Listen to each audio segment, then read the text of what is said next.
What is up, guys? This is Zeth Maverick from DC, here to give you the Minecraft TU7 update for the Xbox 360 edition. Now, I know a bunch of you guys are looking forward to going to the end and fighting the Ender Dragon.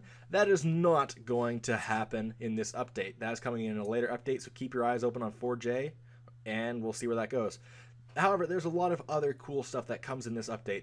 For instance, the mushroom biome. Now, this is a giant mushroom farm, really. It's covered in a block called mycelium, which is extremely useful for growing mushrooms, although it behaves pretty much the exact same way as dirt. Now, obviously, a mushroom biome is very rare. It does not always spawn on your map, so you have to keep looking. And there's a very valuable resident on this island. It's called the mushroom. Now, the mushroom is pretty much a red cow with a bunch of mushrooms on it. And, of course, the first time I saw it, I was like, what the hell? There's a cow that's on shrooms. This is great. They are valuable beyond belief. You can continually fill them up with mushrooms, too. And in hard mode survival, extremely useful. Over on the nether side of things, we got nether fortresses, which are pretty much really large bridge-like structures made out of nether brick. Again, very rare. They do not always spawn in the world. Now, on these nether fortresses, we have blazes. These are a new mob, obviously, and they can actually fire fireballs at you and fly. Again, new mob, the magma cube. These pretty much behave the exact same way as slimes do, except they're the hellish nether version.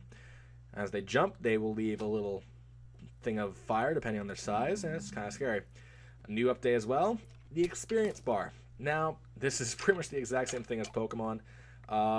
You kill things, you get experience. That experience gives you cool stuff. In Minecraft, that pretty much means you get to use it to enchant your weapons and armor and make them better.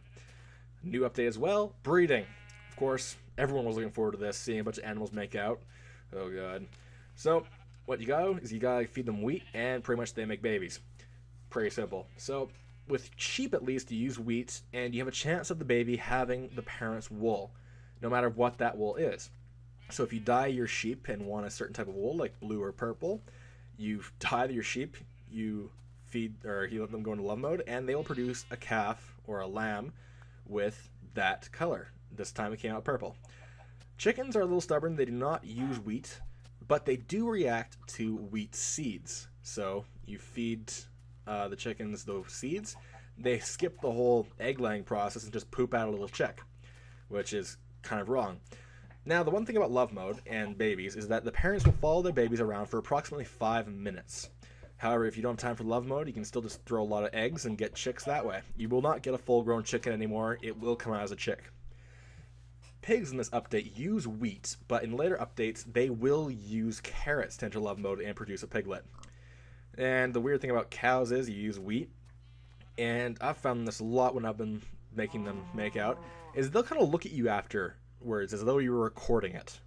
Now, just because the end is not coming out in this update does not mean that the Ender Pearl and the Eye of Ender are useless. The Ender Pearl now gives you the ability to teleport distances. Now, this is extremely useful if you're in a tight spot and you want to get away, or if you just want to troll your friends and teleport all over the buildings without having to actually climb them. Again, fight Endermen, get Ender Pearls, teleport. Kind of useful.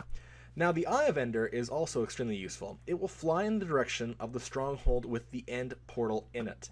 Now, if you're looking for this and don't want to bother, looking for it, just get a couple of blaze rods and a couple Ender Pearls and make Eyes of Ender. Word of warning, you do not always get your Ender Pearls back when you throw them. Over in the swamp biome, it's gotten a little darker, and you got lily pads everywhere, which makes it a nice aesthetic feature, gives it a little scary look, as we are waiting for jungles. This is in high anticipation. Snow golems are also been added, and pretty much 2 blocks of snow and a pumpkin head will give you your snow-dwelling minion that will spread a winter wonderland all over the world for you. They are not that useless, though. If you are in a tight spot, your snow golem will actually fire snowballs at your enemies. This does not damage them in any way, shape, or form, but it does hold back the tide of enemies if they are trying to attack you and you need time to escape or just time to catch your breath.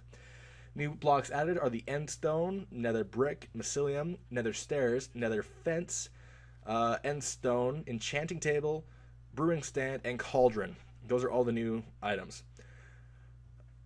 Over on the mob spawner side of things, they've actually changed the mob spawners so that they appear with the type of mob that spawns in them. Again, a very cool little feature that makes things nice. Subscribe and give us a like for more content, guys. Comment below if we missed something or if you found something really cool. This is Death Matter from DC, signing out, guys. We will see you again.